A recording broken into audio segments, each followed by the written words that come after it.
Bora que hoje é dia de olhar além da porteira, diretamente dos estúdios da Agenda TV, pelas lentes da melhorzinha da Transamazônica, a Particular Filmes. E o nosso convidado de hoje é um convidado de peso. Ele é cientista político, ele foi candidato a vice-presidente da República, ele também, meus amigos, anota aí, vai anotando aí, é professor e atualmente pré-candidato a deputado federal e autor desta ilustre obra aqui chamada Fala Professor. Eu estou falando do Christian Lobauer. Seja bem-vindo ao Além da Porteira, professor Christian Lobauer. Obrigado pela participação de hoje, hein? Um prazer estar com você, Sávio. Professor Christian, vou chamar o senhor de professor, tá? Pode tratar por você. Vou chamar de professor. Vou chamar de professor. Pronto, beleza. Professor, nosso bate-papo de hoje eu queria trazer para uma conversa mais voltada para a política. Tá? Eu percebo uma confusão de conceitos em relação a temas ligados a políticas e eu acho que o episódio de hoje vai ser uma boa oportunidade para a gente desmistificar e explicar de uma vez por todas esse conceito numa linguagem simples. Tá bom. Se eu puder adotar uma abordagem simples conosco, tá? Então vamos lá, professor. Democracia. O que é democracia? Democracia é um conceito que vem da Grécia Antiga. Demo, povo, cracia, governo. Governo do povo. Mas a democracia na Grécia era muito diferente do que ela é hoje. A democracia, como a gente conhece hoje, é o governo de representação. Tem um desenvolvimento institucional que veio de 2.000 anos para cá, mais 2.500 anos para cá, e que o que a gente hoje concebe como democracia é um ambiente institucional onde as pessoas se fazem representar através do voto em assembleias populares que, por sua vez, definem as políticas públicas. É um governo de liberdades, governos constitucionais, ou seja, que tem uma carta que define as regras do jogo, e a democracia é esse governo ou essa estrutura institucional onde as pessoas são representadas num ambiente de liberdade com regras estabelecidas em Constituição. Isso é uma democracia. Tem vários modelos institucionais, você tem monarquias parlamentares que são democracias, você tem repúblicas parlamentares que são democracias, você tem repúblicas presidencialistas, caso do Brasil, que são democracias, e enfim, e sistemas eleitorais diferentes, sistemas partidários diferentes, mas a representação livre transferida para representantes com uma Constituição definida em parlamento, é a democracia. Certo. E aí a questão é a seguinte.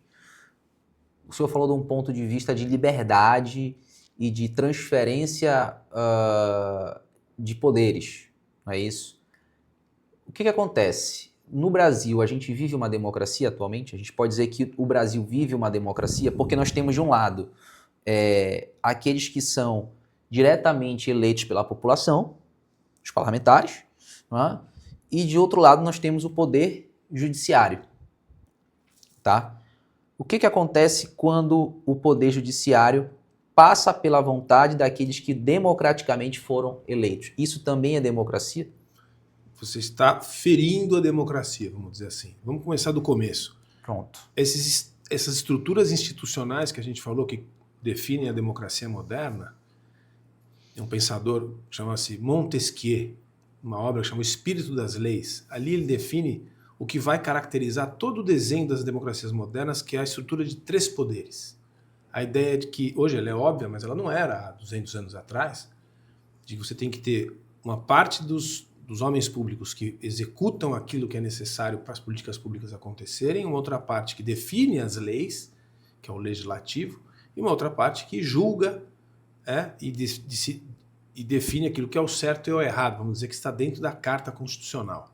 Então são os chamados 3 poderes, o executivo, o legislativo e o judiciário. Entre eles existe um mecanismo que se chama checks and balances, que é traduzido de um jeito muito estranho, que é freios e contrapesos. Na verdade, a ideia é de que um poder controla o outro. Em todas as democracias do mundo moderno, consolidadas, os poderes se controlam. Se um juiz do Supremo da Alemanha resolver, por alguma razão, tomar uma decisão que fere a Carta Constitucional, ele imediatamente vai ser controlado pelos seus colegas, e se não for, o legislativo alemão vai certamente impedir que aquele poder saia das suas funções constitucionais. Isso vale para os 3 poderes entre si. Todas as democracias são questionadas pela sua fortaleza, pela sua consistência, pela sua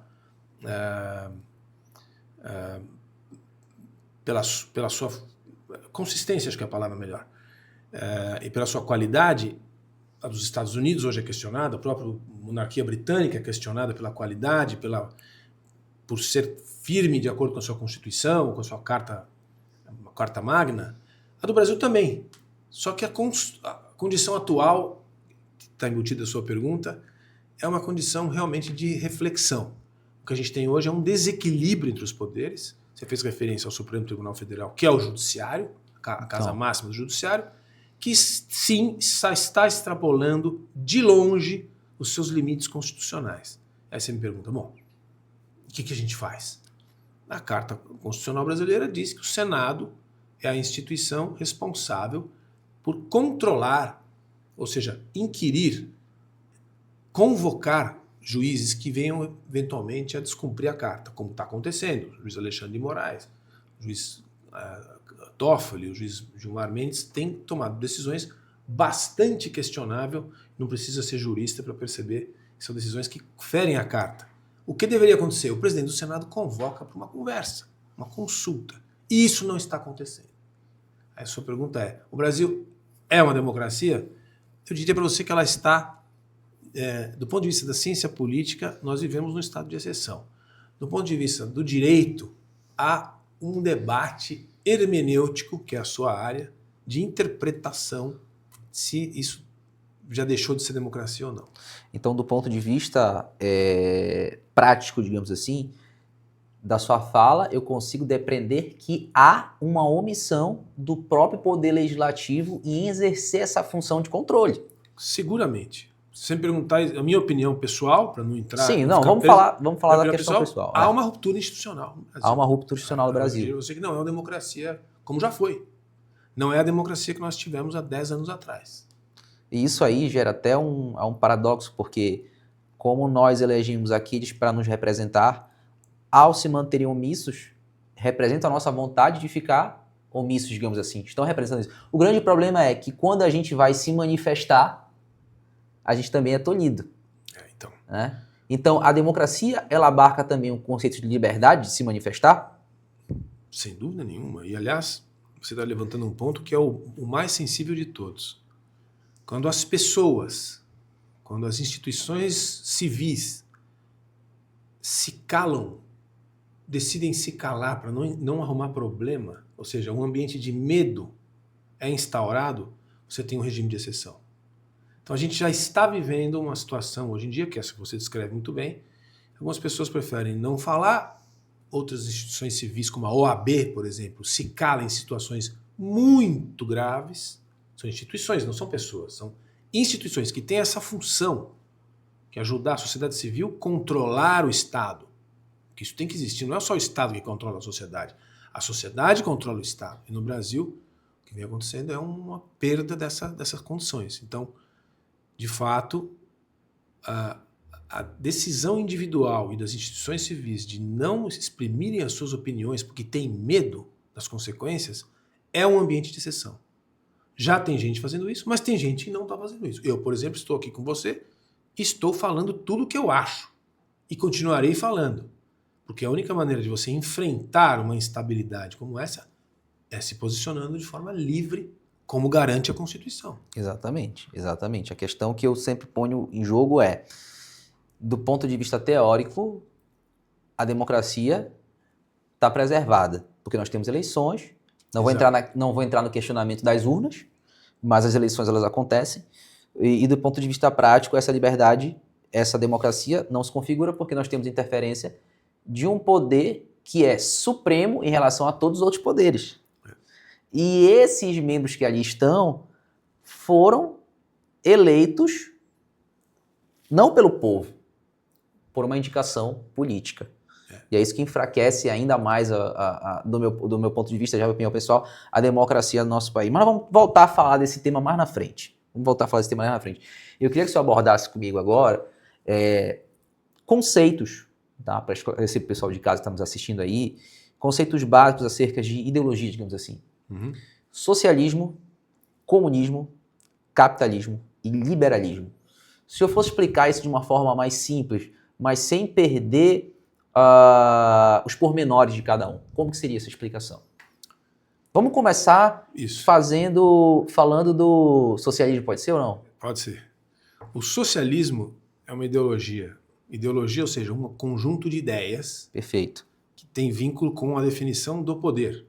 Então, uma ideologia que foi criada ou nasceu em meados do século XIX, ou seja, menos de 200 anos atrás, com uma obra com alguns autores, mas o mais importante foi Karl Marx, que, entre outras coisas, a principal ideia é a seguinte, que ele achava que a solução para as sociedades viverem na sua plenitude seria através da sociabilização dos meios de produção. É uma teoria econômica que define o futuro da sociedade, o materialismo histórico. Que é o quê? Que a propriedade é de todos. Você sociabiliza os meios da produção. A terra é de todos, as máquinas são de todos, os instrumentos, os produtos resultantes da produção são de todos. Essa é a ideia de que para você fazer uma sociedade igual, ou seja, a luta pela igualdade, vem da sociabilização dos meios de produção. Independentemente de quanto cada um produziu. Independente. E quem define isso é uma burocracia de Estado, de um país ou de uma nação que seja organizada em torno de instituições socialistas. Né? O ponto máximo da ideologia socialista aplicada é a sociedade comunista, onde até hoje nunca se conseguiu chegar numa sociedade comunista, que me parece uma utopia, uma sociedade perfeita, quando se pensou isso há 150 anos atrás, mas o comunismo é a resultante da aplicação ótima da sociabilização dos meios de produção. Né? E daí você tem todas as experiências humanas que tentaram fazer isso nos últimos 150 anos. Alguma dessas experiências humanas deu certo? Nenhuma deu certo. E agora minha dúvida é a seguinte, por que essa ideologia atrai tantos jovens? É simples. Porque ela promove o que se entende como justiça social. Quando você é jovem, você desperta para a vida, você olha ao seu redor, se você não for, ainda assim, né? Se você não for dinamarquês, se você não for sueco, se você não for, enfim, alguns países são exceção, mas uma pessoa, em qualquer outro país do mundo, você vai lidar com desigualdades. E na maioria dos casos dos países do mundo inteiro, das nações do mundo inteiro, as desigualdades são grandes. Tem muita gente com situações de dificuldade de sobrevivência e uma pequena parte com acesso àquilo que é a vida digna, né? Acesso a alimento, a segurança, a luxo, a conforto.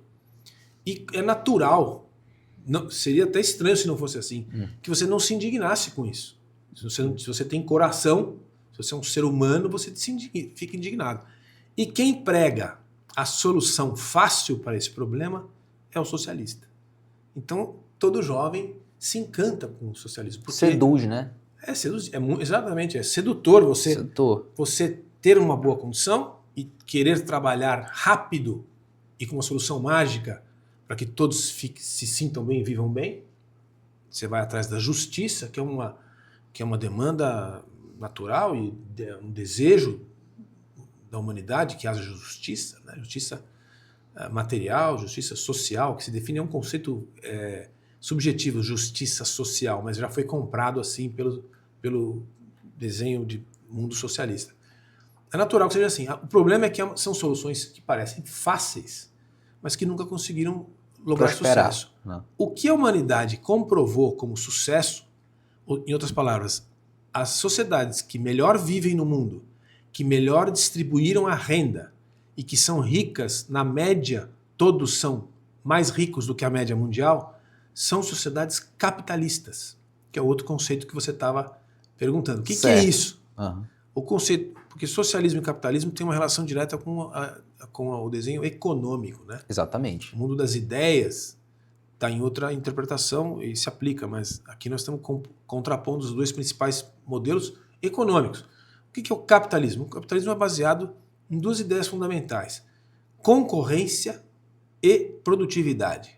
São conceitos econômicos. Quer dizer, você, como indivíduo, é livre para investir, para criar empresas, para produtos, serviços e lucrar e tirar vantagem, essa é a palavra, da transação comercial ou do produto, da venda, da compra ou da aplicação de um serviço, etc. E esse excedente é usado para criar mais riqueza, criar mais emprego, aumentar a renda de quem produz aquele produto ou aquele serviço. É um sistema econômico. Esse sistema econômico, sempre que aplicado, com todas as suas imperfeições, gerou enorme desenvolvimento nos últimos, pelo menos, vamos considerar a segunda revolução industrial como um momento em que se pode aplicar o capitalismo moderno, que também tem 150 anos.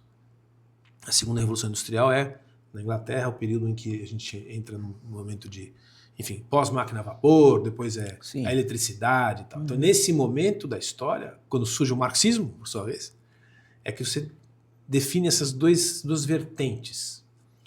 E depois, eu diria, da Revolução Russa de 1917, que você tem países que adotaram esse sistema ou outro sistema. E durante a Guerra Fria, se me permite para colocar isso na história, a Guerra Fria, que é o período pós-Segunda Guerra Mundial, que você tem dois grandes blocos mundo afora, que é a tal do ambiente bipolar, onde um escolheu o modelo socialista e o outro escolheu o modelo capitalista. E quando cai o Muro de Berlim... Ele caiu para algum lado. Parece... né? Que tem gente que ainda duvida disso, me parece que ruiu, né, a derrocada do socialismo soviético em 1991 é a demonstração na história das nações de que não deu certo. Alguns países insistem em manter isso, Cuba insiste, Coreia do Norte insiste, Nicarágua insiste, agora a Venezuela fez um experimento recente, todos fracassos monumentais de criação de pobreza, violência, fome e assim por diante. Então, o capitalismo é, do ponto de vista da comparação entre as duas escolas, o que o homem conseguiu inventar de menos pior, se você quiser. E dentro desses dois conceitos, né, porque a gente chegou num ponto que eu concordo, de menos pior, né, de menos pior. Vamos lá. Existem níveis dentro desses dois conceitos, por exemplo, um capitalismo mais exacerbado, menos exacerbado, um capitalismo com viés social, entendeu? Porque eu acho que o que acontece no mundo hoje, se você fala que você é capitalista, automaticamente o receptor da mensagem já traz consigo aquele viés de exploração do homem pelo homem, que é um viés marxista, entendeu? E já condena por completo o seu ponto de vista. E não consegue perceber que dentro desse modelo econômico, digamos assim, dessa ideologia, existem degraus, níveis. Como que seriam esses submodelos, poderíamos chamar assim, não sei? Não, há muitas diferentes práticas da aplicação do capitalismo em diferentes países. Vou chegar no final para falar da China contemporânea, mas vamos começar do começo. Só um parêntese antes de começar do começo, que é uma dúvida minha que já está aqui batendo na cabeça, que já está latejando aqui. Portugal se quadraria em qual atualmente? Atualmente? Não, Portugal, Espanha, Alemanha, França, Itália, Inglaterra é um pouco diferente, mas esses países mais antigos, vamos chamar da Europa, de onde vem a nossa cultura, toda a cultura ocidental, originária da Europa ocidental ou da Europa antes da Segunda Guerra Mundial, mas enfim, são todos países onde você tem um pêndulo, uma alternância entre a social-democracia, que é justamente um modelo onde é capitalismo, a Suécia, que é um caso muito, muito discutido por aí e muito mal entendido. A Suécia, pessoal, é um país capitalista na sua essência. Tem empresas grandes, concorre, investe em tecnologia e produtividade industrial, país capitalista. No entanto, o Estado sueco, o Estado dinamarquês, ou o Estado holandês, ou o Estado alemão, tem politicamente uma transição entre social-democracia e conservadorismo, que é mais taxação ou menos taxação. O que é? O capitalismo taxador, porque é um Estado que entende que há capitalismo, mas ele taxa quem ganha dinheiro, e as empresas e as pessoas, para que esses recursos sejam revertidos em políticas públicas, políticas sociais de equilíbrio da sociedade. Então, esses países conseguiram fazer isso.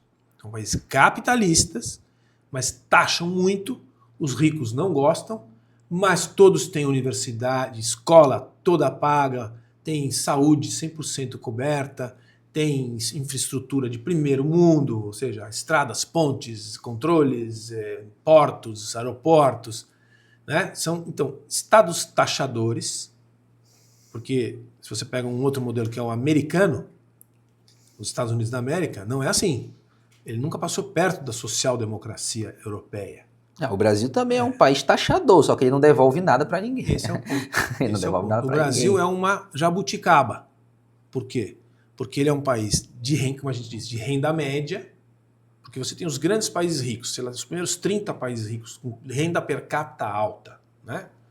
Depois você tem os países de renda média, caso brasileiro, caso do México, caso da Argentina, caso da África do Sul, caso, enfim, são países que têm renda média e querem ser grandes taxadores, são países capitalistas, mas que querem arrancar da sociedade mais do que eles conseguem entregar como serviços públicos. Exatamente o caso brasileiro. Exatamente o caso A brasileiro. gente tem índices de tributação dinamarqueses, em alguns casos, até mais altos do que países escandinavos, mas a gente não entrega 5% do que o Estado dinamarquês entrega para os dinamarqueses. Então é uma anomalia. Ou a gente aplica esse modelo e entrega, tudo bem, ou a gente não aplica, faz como os americanos fazem. Isso aí, desculpa interromper, é um dos, como é que eu posso dizer, argumentos que a gente muito escuta, né? Ah, mas em Portugal é assim, na França é assim, não sei mais aonde é assim, no Brasil tem que ser assim também. Mas a experiência brasileira é outra. A gente vive um Frankenstein, porque a gente tem um modelo que arrecada muito e não entrega nada. Exato. Olha, o Brasil, vamos colocar essa conversa assim, o Brasil é um grande país, é um país admirável, a gente faz muita coisa certa, é um país que construiu uma estrutura industrial, agrícola, de serviço, bastante razoável, é uma cultura com características específicas, é um processo civilizatório notável. Nós não somos uma porcaria, como o pessoal fala por aí. Mas nós temos problemas crônicos para resolver. Pois então. Esse daí é um deles. A gente tem que definir o que a gente quer fazer com o Estado brasileiro. O brasileiro tem, na sua essência, um fetiche pelo Estado. Ele acha que o Estado vai definir, ele tem que decidir o que você vai fazer da sua vida. Agora vamos lá. Isso é cultura. E como que essa cultura foi enraizada? Como ela foi construída? Qual é o berço dela no nosso país? De onde ela desabrochou? Porque você tem um país de dimensão continental que é o Brasil. Né? E não é uma missão fácil fazer isso num país de dimensão continental. Por exemplo, eu usei o exemplo de Portugal, porque Portugal é isso aqui. E me permito te interromper. E ver o que foi a história de Portugal. Portugal viveu uma ditadura de 50 anos. Vamos combinar. Sim. Do final dos anos 20 até os inícios dos anos 70, Portugal vivia um regime autoritário, quase totalitário. Exatamente. Então, tem que ver a história de cada um, né? Então. A nossa história é diferente. Mas então, como que esse modelo conseguiu se capilarizar no Brasil da forma que se capilarizou e criar esse fetichismo, essa paixão por esse protecionismo estatal? Essa é uma das perguntas mais maravilhosas que existem. Eu posso ficar falando uma hora aqui. Vou tentar resumir. Vamos tentar resumir. Resumir muito. O Brasil é o único caso dos países das Américas que, quando veio o movimento de independência após a Revolução Francesa, o republicanismo, não virou uma república. Ele virou um império. É o único caso, acho que o único caso do mundo, muito raro, de uma coroa, de um império, cuja colônia se separa do império, mas continua sendo uma monarquia da mesma família do qual ele fez a secessão. Ou seja, o filho do monarca, do qual ele era colônia, se transforma em imperador. Então já é uma coisa muito diferente. O processo de construção da sociedade brasileira é muito diferente de qualquer coisa que se conhece.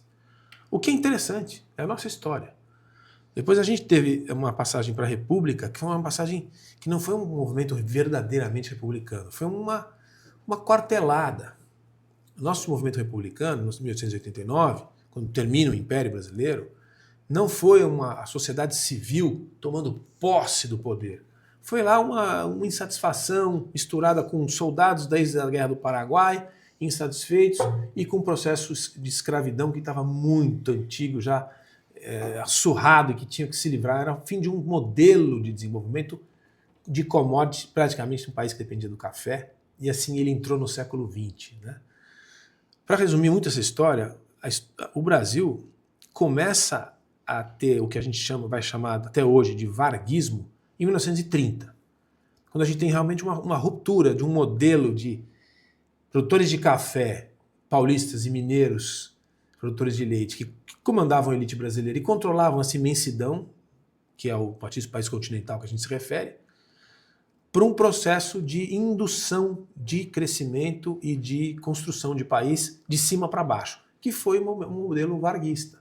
Getúlio Vargas transformou o primeiro presidente num pequeno golpe e depois, no Estado Novo, em 1937, estabelece uma ditadura, onde o Estado vai ser um Estado duro, até um certo período alinhado com o nazifascismo. Né? Quase que o Brasil entra na Segunda Guerra Mundial do lado errado. As pessoas não estudaram muito isso, mas é importante se conhecer. O que importa é que o modelo varguista de Estado está vivo até hoje. O que a gente tem tentado fazer na sociedade brasileira, independente de a gente ter tido processo democrático, processo autoritário militar, processo de transição, processo de democracia, Constituição nova, 35 anos de Constituição democrática, a gente ainda tem um modelo varguista de desenvolvimento. A sociedade brasileira, ela se acostumou, ela aprendeu e gostou a depender das orientações do Estado. O Estado induz o brasileiro a fazer as coisas, o Estado é que diz ao brasileiro o que é melhor para ele e a população, de uma forma geral, aceita isso. Posso te dar alguns exemplos, eu vou dar um bem simples. Não. Existe o Fundo de Garantia por Tempo de Serviço. FGTS. FGTS. Por que o cidadão não pode pegar esse dinheiro e fazer o que ele quiser com ele? Se aplicasse seria mais interessante, né? Diga-se de passagem. Então, é um resquício, é uma daquelas coisas que ficaram desse perfil varguista. Você chega no Congresso Nacional, você fala assim, dá opção para o cidadão, se ele quer deixar o FGTS com o Estado cuidando para ele, ou ele gastar em cerveja. Dinheiro ele que ganhou, ele que faça o que ele quiser. Essa é a minha opinião pessoal. Certo. Mas ainda assim, isso é uma vaca sagrada do nosso modelo social, conquistas da sociedade brasileira. A nossa Carta de Lavoro, a Carta de Lavoro Mussolini, que fez a Carta CLT, está até hoje, a gente está discutindo hoje o 6x1, o nosso modelo trabalhista é um modelo de 1940. É o mesmo modelo. A Carta de 88 não mudou muito a tal CLT, porque tem um fetiche dos direitos adquiridos pelo trabalhador contra a opressão do capitalismo de Estado. Exatamente. Isso está vivo no Brasil em 2026. Tá. E como? É uma questão cultural, as pessoas têm que estudar, nós estamos fazendo aqui um estudo juntos. A pessoa tem que parar para pensar, essa época já acabou, já passou. Se a gente for parar para pensar que foi recentemente que, aí tudo bem, vamos falar dessa bola dentro do Supremo, que eles decidiram da questão da aposentadoria compulsória por atos ilegais dos magistrados, lembra? Essa decisão recente agora, porque quando o magistrado cometia alguma ilegalidade, enfim, era julgado, ele era afastado e depois o que acontecia? Ele era aposentado compulsoriamente, recebendo proventos proporcionais. Quer coisa melhor? Pois é. Há um tempo desse que eles foram olhar para essa insanidade. Tem muitas. E falar, olha, isso aqui tá errado, não pode ser assim, né? Pelo amor de Deus. Mas você tocou num outro ponto interessante. Falamos do socialismo, falamos do capitalismo. E o fascismo? Você falou do fascismo, né? Porque a gente vê muito hoje em dia a pessoa falando assim, tu é fascista, você é fascista e tudo. O que seria esse fascismo, tá? E como é que a gente vai identificar num debate político, por exemplo, alguns exageros e desconstruir esses exageros que adjetivam o adversário ou oponente de fascista? Primeiro é necessário dizer que começou-se a aplicar essa denominação fascista ao presidente Bolsonaro, ao governo Bolsonaro e aos seus seguidores, simpatizantes, e a aplicação do conceito está totalmente errada. Isso é um artifício. Geralmente a esquerda é muito competente nisso, ela toma conta das palavras, transforma as palavras e fica a dona das palavras. Ela fez isso com cidadania, fez isso com social, fez isso com justiça social e fez isso com a palavra fascismo. Não tem nada a ver com fascismo o que aconteceu no governo Bolsonaro, nem com a personalidade dele, nem com o que ele fala, nem com o que ele fez E no Brasil não existe, não se aplica o conceito de fascismo em nenhum momento da história contemporânea. Que fique claro. Por quê? Porque o fascismo nasceu na Itália, nos anos 20, e foi criado por uma figura chamada Benito Mussolini, que era um socialista, diga-se de passagem. Né? A mãe do fascismo é o socialismo. Ele bebe da fonte socialista. Exato. E desenvolve ali uma ideologia nova para aquela época, baseada em 4 pilares. O nacionalismo, o nacionalismo, o militarismo, o imperialismo e o sindicalismo. Ele junta essas 4 coisas e constrói um modelo em que tudo é do Estado e para o Estado. Então parece, quando a gente ouve, que é uma coisa de comunista.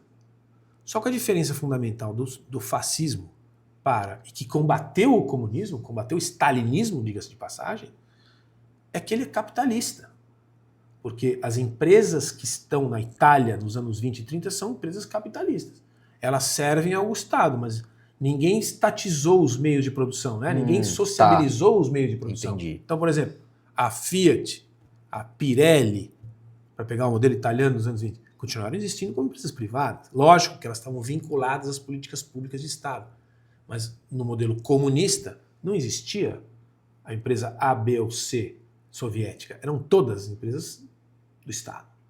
Então essa é uma diferença importantíssima. Essa é uma diferença que faz muita... Um outro aspecto importante relevância. que nos ajuda a entender de onde vêm as coisas. O nazismo é filho do fascismo. O nazifascismo. Hitler se espelhou e admirava o modelo italiano. E o nazismo foi o maior adversário do stalinismo, do comunismo soviético. Né? Então, só para colocar as coisas onde elas se encontram. Os pingos nos is, né? O que foi feito no Brasil, no período recente, um presidente que foi eleito pelo povo, que não fez nenhuma ruptura institucional, não promovia o militarismo, embora ele poderia ter feito isso, não promovia imperialismo, longe disso. Imperialismo é um conceito que já não existe mais, praticamente, de pré-Segunda Guerra Mundial. Né? E o sindicalismo também. Muito menos. O Brasil, enfim, o confronto com o sindicalismo é permanente. A relação capital-trabalho é intensa no Brasil. Então, e não promove essa manutenção do controle dos sindicatos patronais e dos sindicatos trabalhadores sobre a economia. Ainda tem esse resquício varguista, que veio justamente a Carta de Lavoro, vem do fascismo, diga-se de passagem, vem de Mussolini. Mas, assim, então, quando se utiliza essa terminologia de forma contemporânea, é grosseria, ignorância, maldade, para jogar areia nos olhos das pessoas. Não tem nada a ver com isso. Isso tem que ser explicado sistematicamente, porque eles continuam usando os termos como bem entendem, confundindo as pessoas, principalmente as pessoas mais jovens. Né? Sem dúvida. E aí pesa muito, porque eles distorceram um conceito histórico e criaram um novo conceito sobre o que seria fascismo, né? E taxaram, pegaram tudo que tinha de ruim na história. É tipo pegar aquela questão do Hitler e do crucifixo, né? O Hitler não sei o que e tal, o crucifixo, uma coisa que não tem nada a ver. Né? E é isso que eles fazem hoje em dia. Mas está esclarecido o pessoal de casa aí, já sabe. Por fim, só para a gente terminar essa parte das ideologias. Liberalismo. Vamos falar um pouco do liberalismo. É uma ideologia política baseada na liberdade individual. Isso. Ponto de partida é esse. O que mais? O liberalismo é mais antigo do que o comunismo, ou o socialismo, depois o comunismo, ou do que o próprio capitalismo. Né? O liberalismo ele vem lá de trás, vem de pensadores que vão além da economia. A economia moderna vem da segunda revolução industrial, mas o pensamento liberal, o pensamento vinculado às liberdades, todas elas, a liberdade da você conceber o ser humano como um indivíduo independente e livre para ir e vir, para se expressar, ser livre em relação ao seu corpo e ser livre para pensar, se reunir em grupos, todas essas ideias vêm da Revolução Francesa. Né? O liberalismo Enfim, alguns pensadores marcantes, por exemplo, John Locke, está aí no meu livro, e fala um pouco sobre isso, o segundo tratado do direito civil. O contratualista, por acaso, né? Exato. Hobbes, Locke, Rousseau. Isso, então, os primeiros pensadores dos séculos, principalmente no século XVIII e depois com a Revolução Francesa, você tem as ideias liberais, que vem junto, é um processo que vem junto com o iluminismo, né? A ideia o enciclopedismo, a racionalidade humana, fazendo parte uma espécie de secularização da atividade humana, você secularizar, você separar a religião do Estado, todo um processo combinado de entendimento da realidade, onde nasce o liberalismo. A obra econômica vinculada ao liberalismo é a Riqueza das Nações, que também é anterior à obra marxista, etc., que é de Adam Smith, que justamente desenha o que vai ser a economia de mercado. Então, economia liberal, baseada em concorrência, em competição, em produtividade, em conceitos que promovem a iniciativa individual. Né? No fundo, o liberalismo tem uma relação direta com o indivíduo. O indivíduo é o centro do universo. Ele tem que ser livre para realizar os seus desejos. Né? O liberalismo tem um confronto com a ideia de coletivismo. Tem um confronto. Então ele não flerta com o comunismo e muito menos com o socialismo. Não há esse flerte. Não tem como, porque faltou a palavra mágica aqui. É o direito de propriedade. Pronto. É certo? Enfim, a gente falou tantas coisas e acabou não falando o ponto fundamental. O liberalismo, ele não só promove as liberdades, como o direito da propriedade. A propriedade do seu corpo, da sua vida e a sua propriedade material, da terra, da máquina. Isso, na perspectiva socialista e comunista, não é assim. Não. Né? E na perspectiva progressista? Então, o progressismo é uma coisa que tem confundido muito. Pois é. O progressismo já é uma ideia mais moderna, do século XX.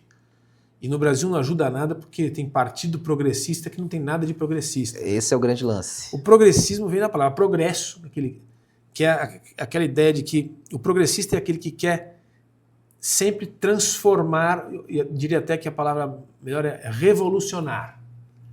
Em prol da coletividade, você tem sempre que progredir e transformar, revolucionando. O progressismo é o contrário do conservadorismo. O que é o conservadorismo? É aquele que acha que tudo já foi pensado e, portanto, as transformações são evolutivas, não são revolucionárias. Então, o conservadorismo é evolucionário, pensa nos ingleses, na história inglesa, que é muito constante, não tem rupturas institucionais, não tem revoluções. A última revolução foi no século XVI, Revolução Gloriosa, e a Inglaterra nunca mais, ou o Reino Unido nunca mais teve revolução nenhuma. Ele foi progredindo nas suas instituições evolutivamente, transformando dentro das regras. Pega a França, é o oposto. É um país que tem várias revoluções, várias rupturas institucionais. É monarquia, república, e revoluções, etc. Isso é um país que tem um perfil progressista, que tem muita relação direta com o pensamento de esquerda, social-democrata. Por isso que o nosso partido progressista não tem nada a ver com isso. O nosso partido progressista é uma confusão no Brasil. Não pode pegar o PP brasileiro e achar que ele é progressista. O partido progressista no Brasil seria... No Brasil não dá nem para colocar esses conceitos nos partidos porque eles são muito confusos. Mas o termo está inadequado para o PP. Mas o progressismo deveria estar vinculado a toda a máquina da esquerda brasileira. Aquele exatamente. bloco de esquerda, né? O PT, o PDT, o PSB, esse universo é progressista. E outro universo, se considerar o conceito de progressismo, é um universo conservador. O oposto. O oposto. Né? Aí agora a gente vai chegar num ponto auge da conversa. Dentro de um diagrama, esquerda, direita, sei lá, centro-esquerda, centro-direita, centrão. Aonde que a gente coloca cada conceito desse no cenário político brasileiro? É possível fazer isso no Brasil? A gente consegue ou não? Esse negócio da direita e esquerda tem gerado uma confusão enorme, principalmente por causa da polarização Lula-Bolsonaro. Exatamente, certo. As pessoas estão cansadas dessa conversa e não sabem nem muito bem o que estão falando. Então, tudo que a gente conversou até agora, no mundo das ideias, dos valores e dos conceitos, e no mundo da economia, definem os graus de direita e esquerda. Vamos pegar um pensador que chama Norberto Bobbio, que é um dos autores mais importantes da ciência política. Quem quiser estudar ciência política, começa pelo Norberto Bobbio. Tem aquele livro lá, Teoria do Estado, né? Teoria do Estado, tem vários, tem o Dicionário da Política, que se conhece como o melhor dicionário, conceitos da política, é do Bobbio. O que o Bobbio fala? Olha, basicamente, o que é direita e esquerda? É quem acredita que quanto mais intervenção do Estado é melhor para a sociedade, quanto menos intervenção do Estado é melhor para a sociedade. Quem acredita que é mais de esquerda, quem acredita que é menos é mais de direita. Assim é bom de entender, né? Se você pega um pensador mais antigo, o Tocqueville, Democracia na América, o que ele diz? Assim, olha, a diferença entre... Ele nem usava o termo direita e esquerda, mas as duas diferenças fundamentais para você estabelecer um Estado eficiente e de acordo com a vontade da sociedade é se ele trabalha mais pela liberdade ou mais pela igualdade. Note que se você trabalhar mais pela igualdade, você reduz as liberdades. Se você trabalhar mais pelas liberdades, você reduz as igualdades. Ou você aumenta a desigualdade, se quiser. Então, esse equilíbrio entre igualdade e liberdade é o que define, do campo das ideias e das políticas públicas, quem é mais de direita, quem é mais de esquerda. Se você for mais pelas liberdades, você é de direita. Se você for mais pela igualdade, você é de esquerda. Simples assim. Bom, mas aí a gente tem um ponto que é o seguinte. Droga, aborto, armas, são temas que top 3 no Brasil de discussão e de palanque político, não é verdade? Mas a gente tem um ponto aí. Tem aqueles que se dizem de direita e conservadores e são contrários, então, à liberdade, por exemplo, porque são contrários à liberdade de, sei lá, fazer o que quiser com o próprio corpo, digamos assim, ou de utilizar a substância que bem entender. Como que fica nesse aspecto? Entende onde eu quero chegar? Entendo. Porque aí você está entrando numa seara, eu estava preso aqui no mundo das ideias e o mundo da economia. Isso. Nos costumes. Nos costumes. Que são... Os costumes são, aqui, assim, as práticas culturais do dia a dia das famílias, das pessoas, dos indivíduos. Então. O debate sobre os costumes, ele realmente, em algumas circunstâncias, ele inverte a liberdade de você fazer um aborto, a liberdade de você usar uma substância entorpecente, ou a liberdade de você portar uma arma de fogo. Portar uma arma, ela varia, ela tem sinais trocados. Os conservadores geralmente acham que você deveria andar armado porque eles respondem a um princípio da liberdade com responsabilidade. O princípio que se aplica à ideia de você ser conservador, mas achar que as pessoas devem e podem se armar. Liberdade com responsabilidade. É um princípio liberal. Então ela diz, olha, geralmente o que acontece, os liberais e os conservadores dizem, eu acho que você pode se armar dentro de regras estabelecidas. Por quê? Porque se ele fizer alguma bobagem, ele vai pagar o preço. O progressista, ou a esquerda pensa ao contrário, ela acha que, de novo, aquela visão de Estado interventor. O sujeito não é suficientemente responsável para andar armado. É melhor que o Estado faça isso por ele, que controle a segurança. Ele faz um juízo de responsabilidade própria dos indivíduos. É o mesmo juízo que ele faz para o FGTS. O mesmo juízo que ele faz para o FGTS. Você não é suficientemente bom e nem responsável para o Estado diz. Para usar uma arma. É melhor que só a polícia e só o Estado possa usar. Mas você é suficiente bom para utilizar uma droga, então, portanto... É aí que tá. Esses conceitos geram confusão porque, na prática, a gente vai tentar pegar todo esse arcabouço teórico e levar para algum lado. E quando chega nesse momento de transpor esse conhecimento todo com a realidade, a gente não consegue. Dá um tilt, dá um bug. Mas eu vou te dizer uma coisa. Os temas de costumes são usados em países como o nosso, onde o debate político é mais, vamos dizer assim, menos sofisticado, como um truque para polarizar e jogar as pessoas uma contra as outras. Porque, no fundo, são decisões individuais e do núcleo familiar.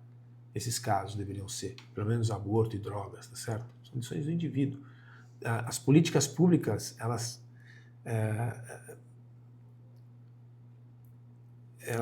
são mais vinculadas não à vida do indivíduo, mas ao resultado que aquelas práticas têm para a sociedade. Por exemplo, o aborto é um caso de segurança, é um caso de saúde pública, entende? Aí é um debate mais político do ponto de vista horizontal.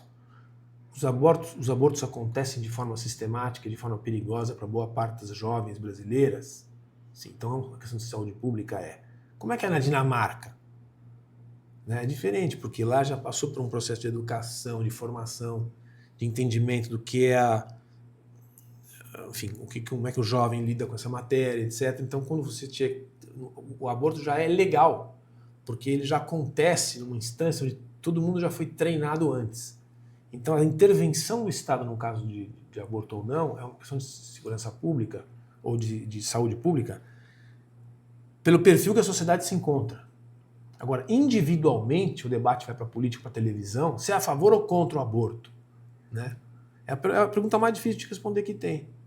E a melhor coisa que eu tenho para dizer nessas circunstâncias, porque não é esse o debate. O debate é o seguinte: 100 milhões de brasileiros andam sobre excremento até hoje. Não tem saneamento básico.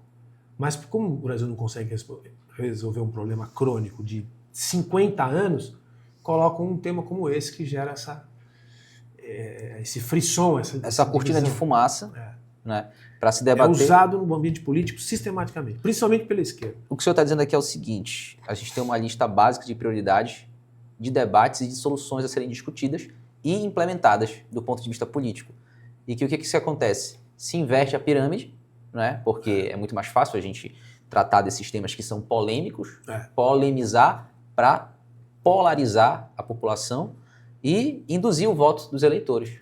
Veja que isso não acontece só aqui, tá? Estamos usando o tema dos costumes, porque no nosso caso é muito nos costumes. Mas isso, veja, exatamente. Na Europa hoje, você tem um problema sobre a imigração. Isso. Forte. Ele é usado da mesma maneira. Nos Estados Unidos também teve esse problema recente sobre a imigração, né? É usado da mesma maneira, né? Não estou dizendo que não é um problema. É um problema, é uma questão fundamental para os europeus e para os americanos. Mas do jeito que ele é colocado de forma demagógica e populista. O problema contemporâneo, isso é uma coisa do mundo contemporâneo, é o renascimento do populismo. Sim. O populismo é uma técnica, né? O populismo é um modelo de ação política que, geralmente, o discurso do líder conforta os da ponta da pirâmide e os da base. Ele ignora os do meio. Isso vale para todos os ambientes. Então veja na Inglaterra, veja, um país que tem o berço do parlamentarismo, tem séculos de estabilidade institucional. O que aconteceu com o Brexit? Em 2016, os britânicos saíram da União Europeia por 1%. O debate tinha alguma coisa a ver com a economia europeia, a economia britânica? Não, tinha a ver com imigração. E quem decidiu? Foi um círculo de pessoas, geralmente os britânicos da classe média, que ficaram assustados com o discurso de invasão, de imigração, por um demagogo populista que hoje é um dos líderes, se transformou quase um dos líderes do ambiente político britânico.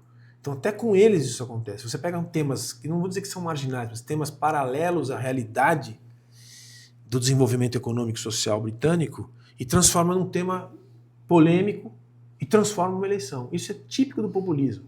Aliás, se tem uma coisa que o presidente Lula sabe fazer é isso. Sempre, pode notar, sempre, e é instintivo, ele não estudou para fazer isso. Ele nasceu pronto.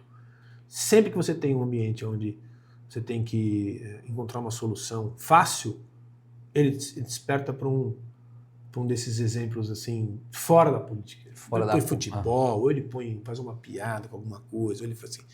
Ele não resolve as questões estruturais, nunca resolveu. Né? E aí ele ganha popularidade, geralmente, dessas pessoas que se sentem. Ou é da ponta. Geralmente é o banqueiro, ou é a base que recebe, né, geralmente, benefícios sociais. Benefícios sociais, né? A grande minoria, que realmente ele defende a grande minoria, que são os ricos. Né? Isso. Enfim. Professor, para finalizar a nossa conversa, dentro desses modelos, qual que o senhor acha mais o ideal, qual que o senhor defende? Para cada país, uma Para história. o nosso país, Brasil. para o Brasil. Vamos falar para o Brasil. Eu sempre gosto de achar essa brincadeira, assim, tirar a mesma brincadeira que eu tirei com um outro convidado. O senhor encontrou uma lâmpada mágica, saiu o gênio, tem que fazer 3 pedidos para ele. Quais são os 3 pedidos? Eita, 3 pedidos. Só pode ser 3. Não vale fazer assim, olha, o primeiro pedido que eu vou fazer é que eu quero ter mais 20 pedidos. Não, só tem 3. Não. Eu vou tentar responder a primeira e vou para a segunda. Primeiro eu vou assim, qual é o modelo melhor para o Brasil? Qual é o melhor modelo para o Brasil? Está aqui no meu livro. Então vamos fazer o seguinte, sugestão. Quem quiser descobrir... Não vamos revelar. Quem quer... Deixa eu contar. Vai contar? Vai dar os... Pô, então tá bom. Vai. Tá melhor descrito, eu vou dar só uma deixa. Tá? Beleza. Não, o que eu acho que aconteceu no Brasil? A gente falou muito do varguismo, né? Falou bastante. Eu acho que o Brasil, o modelo liberal, uma economia e uma política liberal ainda não aterrizou no Brasil. Embora você leia aí, alguém que eu estou falando, algum colega meu de USP até vai ficar indignado porque ele acha que o liberalismo chegou no Brasil com o consenso de Washington no governo de Fernando Henrique. O consenso de Washington. Esse país nunca deixou a sociedade mandar no Estado. Nós somos ainda vítimas de um modelo estamental de que o Estado induz a nossa vida. Ele está presente em quase tudo que a gente faz. Se você abrir uma barraquinha de cachorro-quente aqui na rua, em Altamira, você vai ter que tirar 200 licenças, vai ter problema com saneamento, com licença sanitária, com certificação ambiental, com licença municipal, com tributo e tal. Você não consegue fazer as coisas. Melhor colocar na bicicletinha e sair vendendo. Não é isso? Então, é exatamente o que se faz. Por que a economia informal no Brasil é quase metade da economia brasileira? Porque a gente não tem nada de liberal.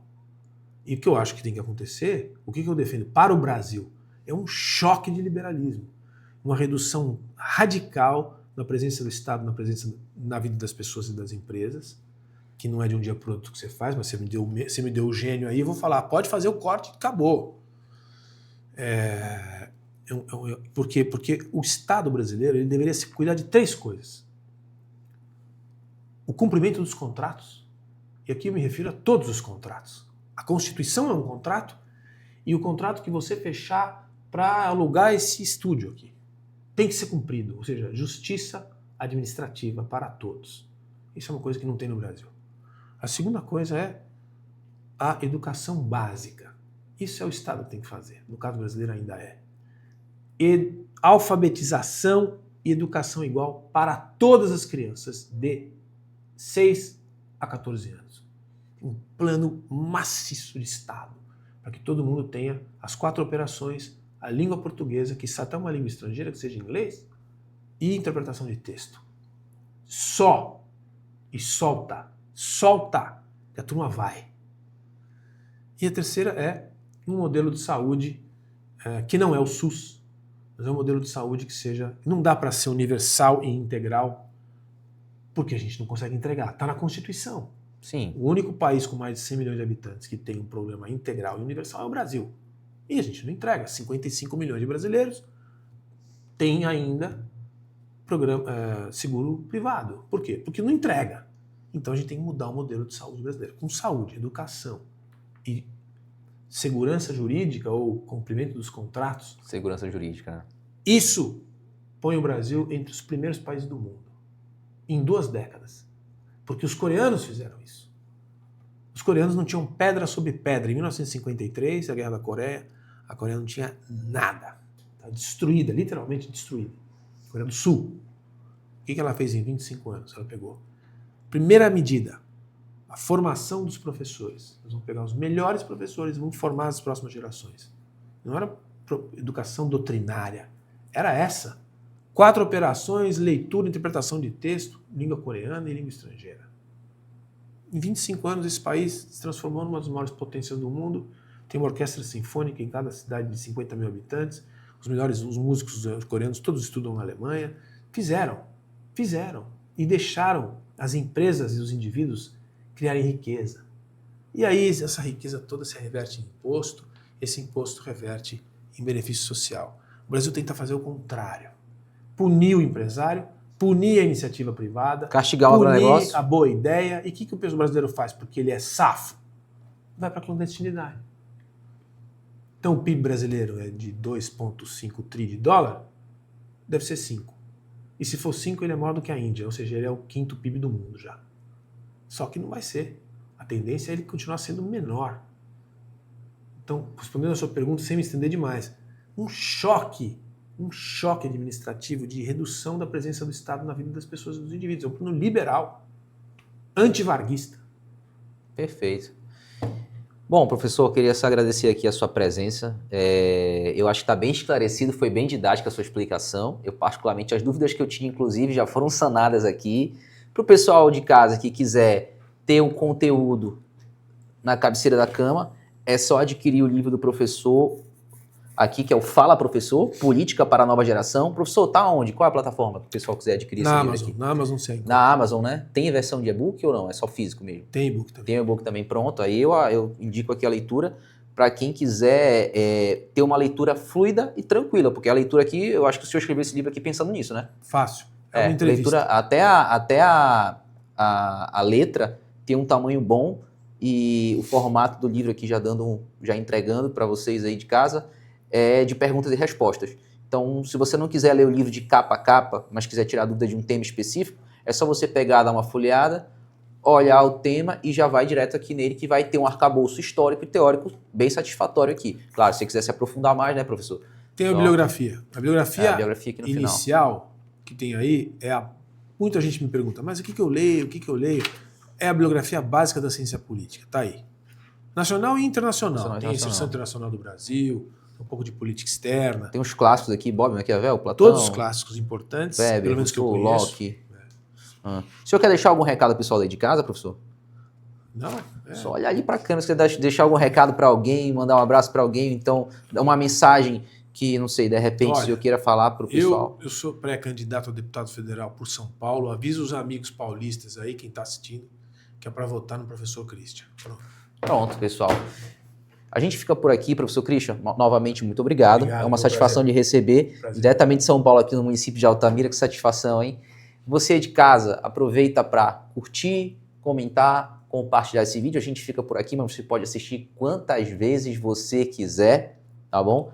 E é isso aí. Já sabe, não curtiu, não comentou e não compartilhou. Desejo que você vá morar num país bem comunista lá no fim do mundo. Valeu, um abraço.